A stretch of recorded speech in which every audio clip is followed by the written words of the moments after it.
Madame, Monsieur, bonsoir. Nous vous savons gré de rester fidèle à ITV. Voici tout de suite donc la colonne vertébrale de ce journal. Au procès de la corruption supposée dans le système de l'athlétisme mondial, le fils n'a pas eu aujourd'hui la protection du père qui a dû utiliser un mot qui blesse, voyou, affublé à Pape Massata Diack, un nom d'oiseau qui n'est pas loin de la déchéance morale.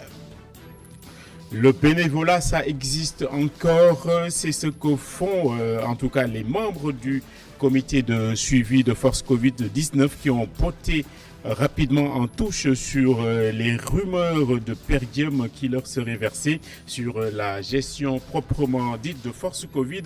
Beaucoup de généralités de leur part, mais ils ont remis dans le même temps les points sur les i. Ils ne font pas qu'inaugurer les chrysanthèmes.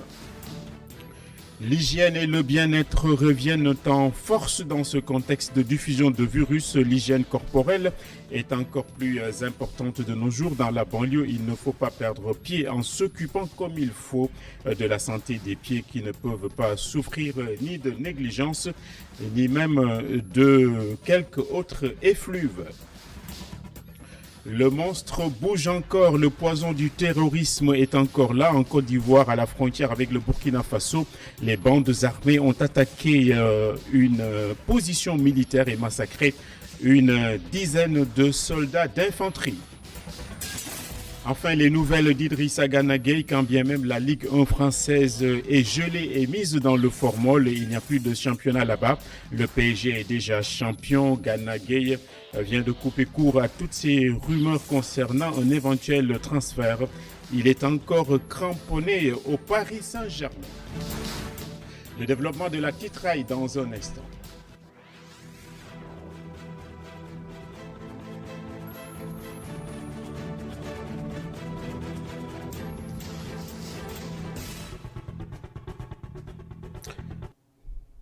Les spécialistes diront que Lamine Diack n'a pas aujourd'hui maîtrisé sa communication. Il a traité son fils de voyou en gros mots qui n'arrange personne. On va voir les détails de l'audience d'aujourd'hui dans la capitale française avec notre correspondant permanent sur place, en l'occurrence Abdelatif Diop. Le procès Lamine Diack commence à tourner en plein régime à Paris. Ce jeudi, Diack a répondu sans ambages aux questions de fond de la juge. Mon fils est un voyou. C'est par ces termes que Lamine Diack a répondu à la question du tribunal qui lui a demandé les raisons pour lesquelles Papa Massata Diack était impliqué dans le dossier des dopages alors qu'il était un simple consultant marketing. Quand on m'a appris que mon fils est dans le dossier de corruption et de dopage, je suis tombé des nues, a-t-il répondu. Papa Massata Diack est posé à remettre des sommes d'argent à des officiels de l'IAF pour ralentir les procédures de suspension des athlètes russes. Lamine Diack reconnaît quant à lui avoir remis 50 000 € à l'administrateur antidopage, M. Gabriel Dolé, parce qu'il venait de se remarier et il partait en retraite. Un autre chèque de 100 000 € lui a été remis par l'ancien président de l'IAF pour son solde tout compte. D'autres officiels, comme Pierrick Garnier et le Britannique Nick Davis, ont aussi reçu de l'argent selon le tribunal pour étouffer le dossier de dopage et être indulgents sur les sanctions et procédures, ce qui a refuté Lamine Diack devant la barre, arguant qu'il n'a jamais été question de ralentir les procédures. Il voulait juste échelonner les sanctions après les championnats du monde de Moscou pour garantir la santé financière de l'IAF. Le président Diack continue avec sérénité à répondre aux vraies questions de fond.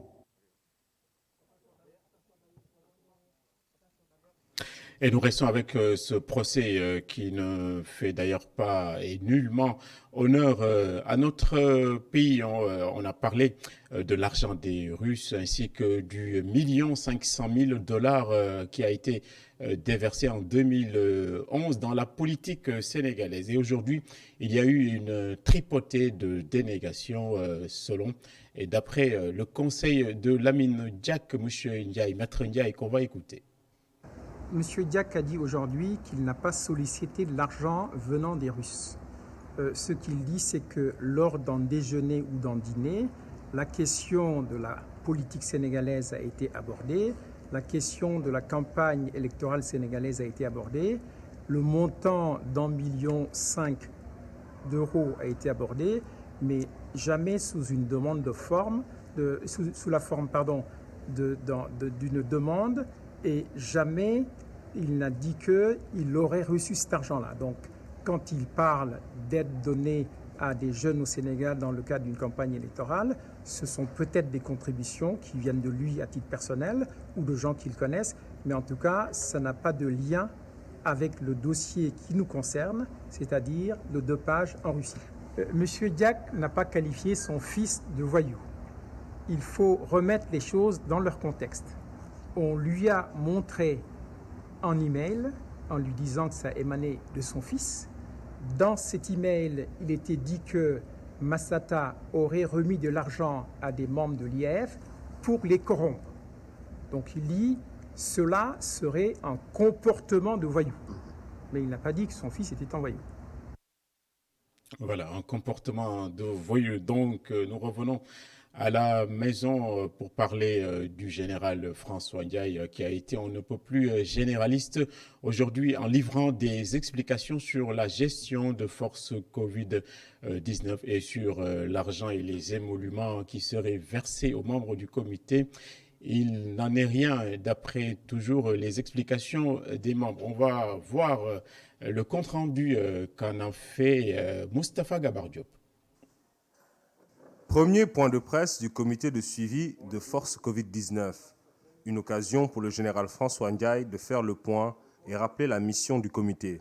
De relever tout manquement dans l'organisation, de faire un suivi régulier des opérations par des vérifications sur place et sur pièce, d'évaluer l'impact qualitatif du soutien au secteur d'activité affecté. Elle permettra, entre autres, de stabiliser le registre national unique RNU et d'avoir une meilleure cartographie de la pauvreté et de la vulnérabilité tout en améliorant la gouvernance sanitaire.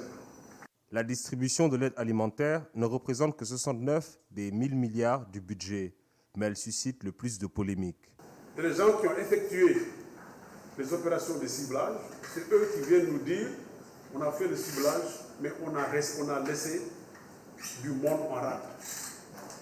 Donc tout le monde reconnaît, nous le comité de ciblage reconnaît que ces gens-là, c'est des ménages vulnérables.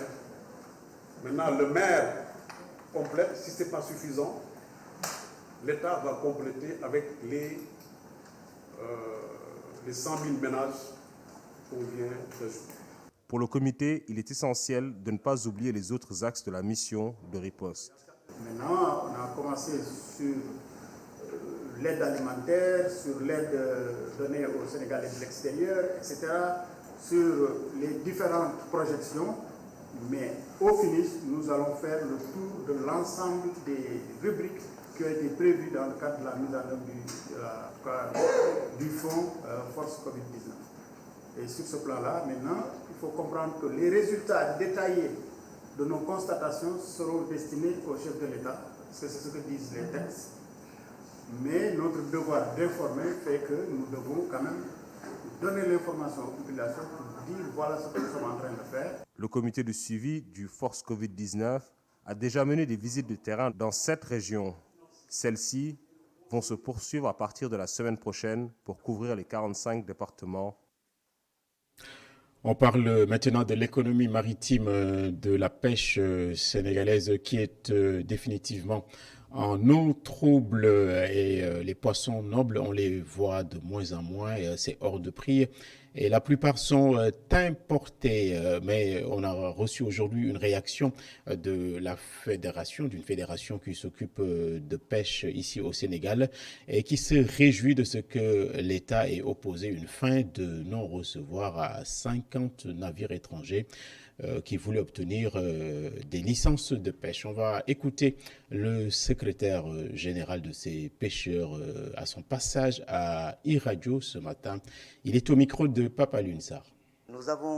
Actuellement, nous sommes en train de nous organiser pour vraiment sensibiliser les acteurs artisanaux pour qu'ils franchissent un pas vers la pêche semi-industrielle. Mais néanmoins, nous sommes dans un secteur assez complexe. Donc, au niveau du CONIPAS, nous sommes 4 organisations nationales de pêcheurs et 4 organisations nationales de mareyeurs et une organisation de femmes transformatrices. Mais néanmoins, avec le niveau d'instruction, avec vraiment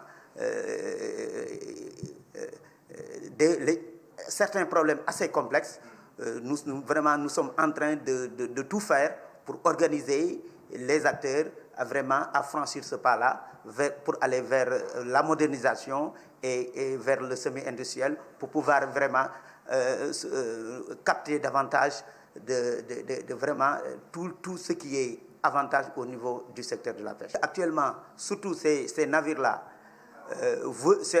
leur option, leur objectif, c'est vraiment de pêcher les poissons de surface, c'est-à-dire les poissons pélagiques.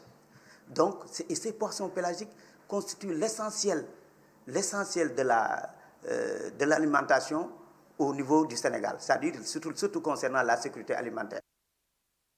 La pêche, on continue d'en parler. Elle a été empêchée, très secouée par le contexte de crise sanitaire et un ratio de 6%. C'est ce que dit la FAO, représente la perte d'activité. Et ça tombe très très mal du point de vue de Serigne Saliou Samb, un des importants acteurs dans le secteur qui est passé ce matin chez le matinalier Alassane Samba Diop. Nos reporters l'ont aussi interrogé.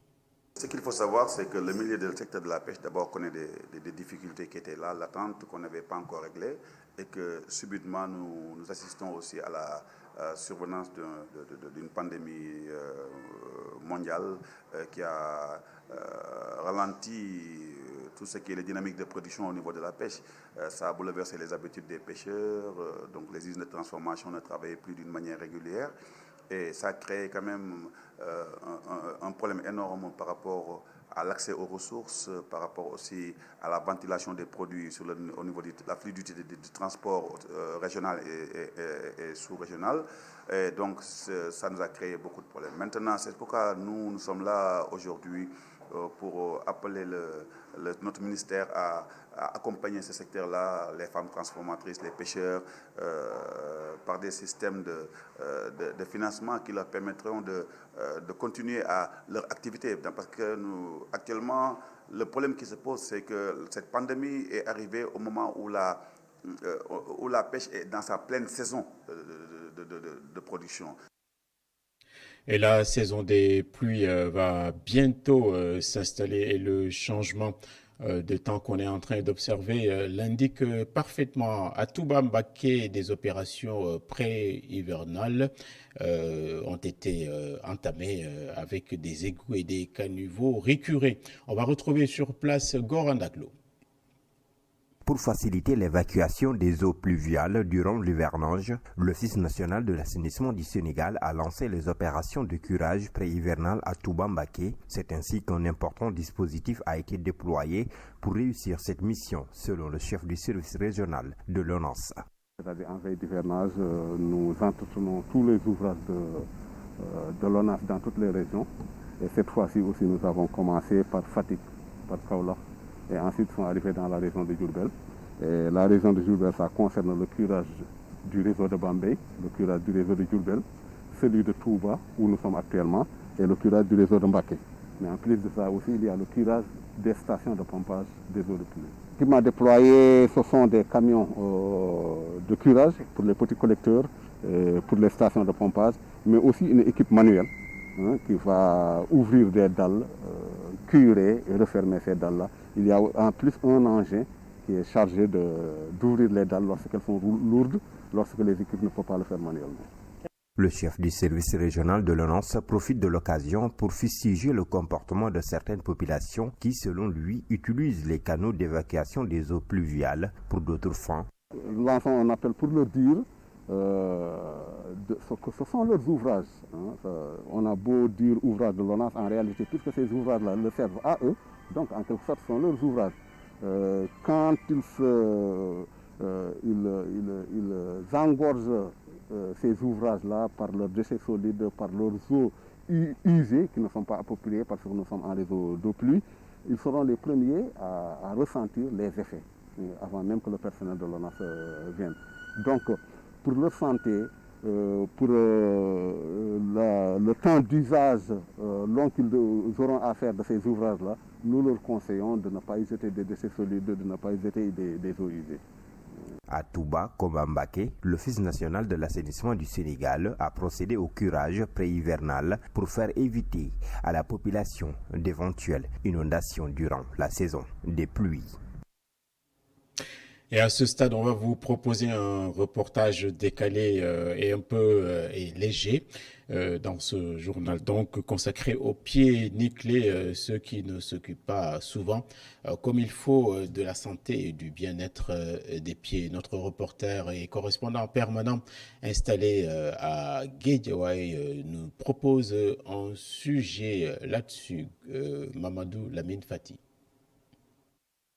L'hygiène des pieds, un élément important chez l'individu. Cette personne en sait quelque chose. Ses pieds ont toujours senti le camembert. Mes chaussures sentaient vraiment le camembert. Ça sentait vraiment mauvais. Mais actuellement, tout est réglé parce que je porte de nouvelles chaussettes. En plus, quand je porte mes chaussures, j'y mets du sodium de carbonate. Et quand je reviens à la maison, je cherche mes chaussures au dehors pour permettre aux chaussures de respirer. C'est pourquoi je ne sens plus l'odeur.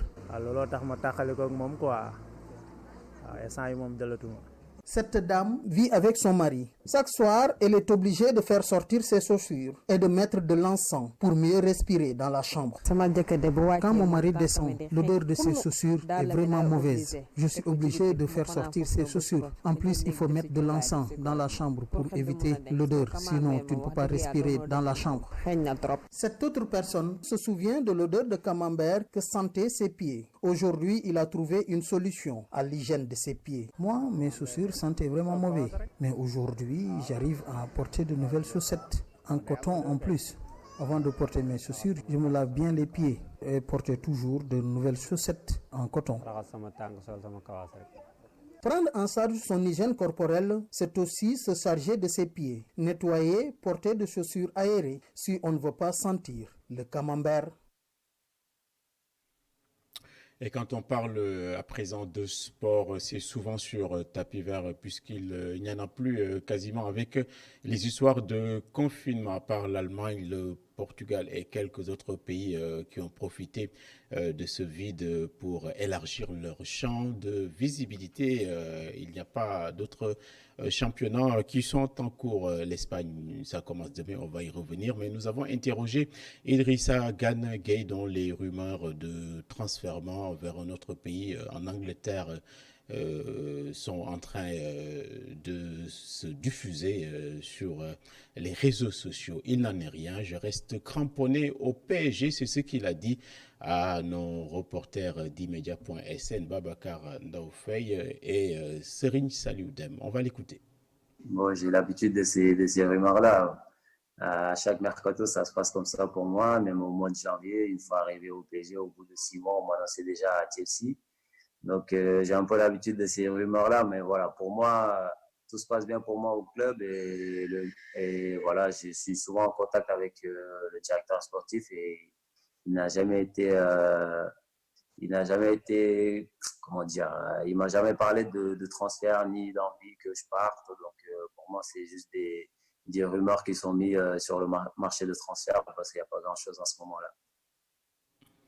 Et en bref, sur l'international, on continue à parler de football et de cette annonce avec la Ligue espagnole qui va reprendre ses droits ce week-end après l'Allemagne et le Portugal, comme on l'a dit, après avoir été confinés.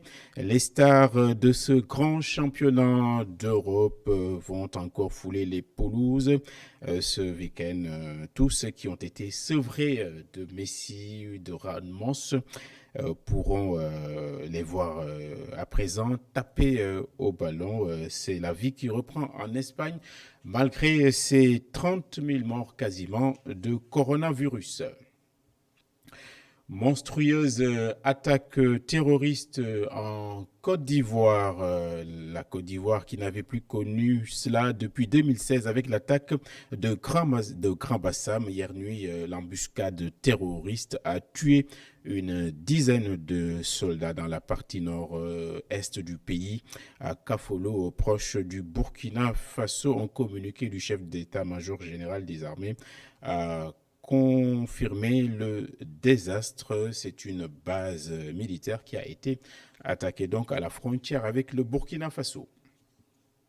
Et on termine avec la Syrie et le coup de balai de son président Bachar al-Assad, le Sphinx, le président syrien qui vient de limoger son premier ministre Imad Khamis en place depuis 2016. C'est un ingénieur Hussein Hamous qui va le remplacer. Le jeu de chaises musicales intervient dans un contexte de grave crise économique à Damas avec une monnaie, la livre syrienne, qui ne vaut quasiment plus rien, et tout cela est aggravé par une guerre civile qui dure maintenant plus de 10 ans.